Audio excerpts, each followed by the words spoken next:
Hello, and welcome to what should hopefully be a good long running series on the subject of studying the effects when I abstain from wankery or noticing the results should I falter.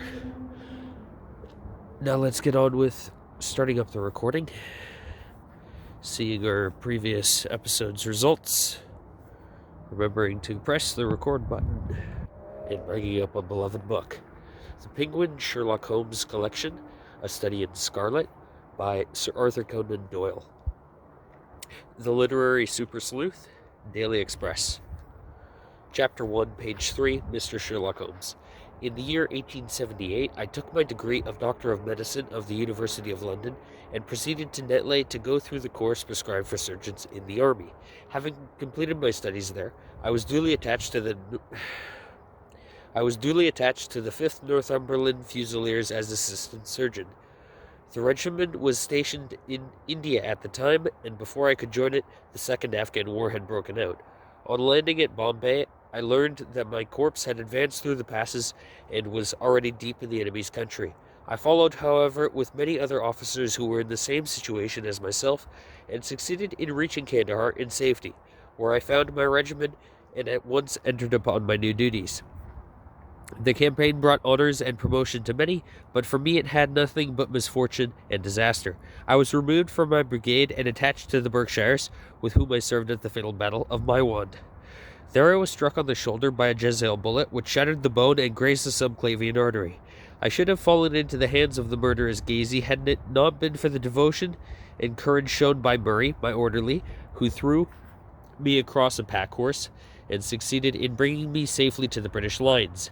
Worn with pain and weak from prolonged hardships which I had undergone, I was removed with a great train of wounded sufferers to the base hospital at Peshawar. Here I rallied and had already improved so far as to be able to walk about the wards and even to bask a little upon the veranda, when I was struck down by enteric fever, that curse of our Indian possessions.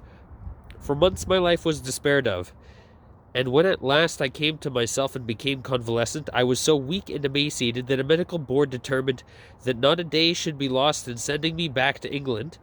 I was dispatched accordingly in the troop ship Orontes, and landed a month later on Portsmouth Jetty with my health irrevocably ruined, but with permission from a paternal government to spend the next 9 months in attempting to improve it. I had neither kith nor kin in England, and was therefore as free as air, or as free as an income of 11 shillings and 6 pence a day will permit a man to be. Under such circumstances, I naturally gravitated to London, that great cesspool into which all the loungers and idlers of the empire are irresistibly drained. There I stayed for some time at a private hotel in the Strand, leading a comfortless, meaningless existence, and spending such money as I had, considerably more freely than I ought. So alarming did the state of my finances become that I soon realized that I must either leave the metropolis and rusticate somewhere in the country, or that I must make a complete alteration in my style of living. Choosing the latter alternative, I began by making up my mind to leave the hotel and to take up my quarters in some less pretentious and less expensive domicile. On the very day that I had come to this conclusion, I was standing at the Centurion bar when someone tapped me on the shoulder, and turning round I recognized young Stamford, who had been a dresser under me at Bart's. The sight of a friendly face in the great wilderness of London is a pleasant thing indeed to a lonely man. In old days, Stamford had never been a particular crony of mine, but now I hailed him with enthusiasm, and he, in his turn, appeared to be delighted to see me.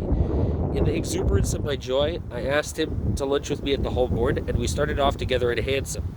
"Whatever have you been doing with yourself, Watson?" he asked in undisguised wonder, as we rattled through crowded London streets. "You're as thin as a lath and as brown as a nut."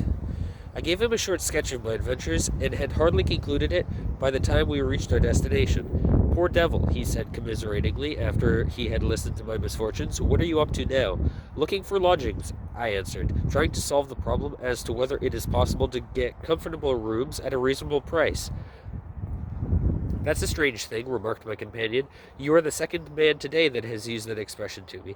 And who was the first? I asked. A fellow who is working at the chemical laboratory up at the hospital. He was bemoaning himself this morning because he could not get someone to go halves with him.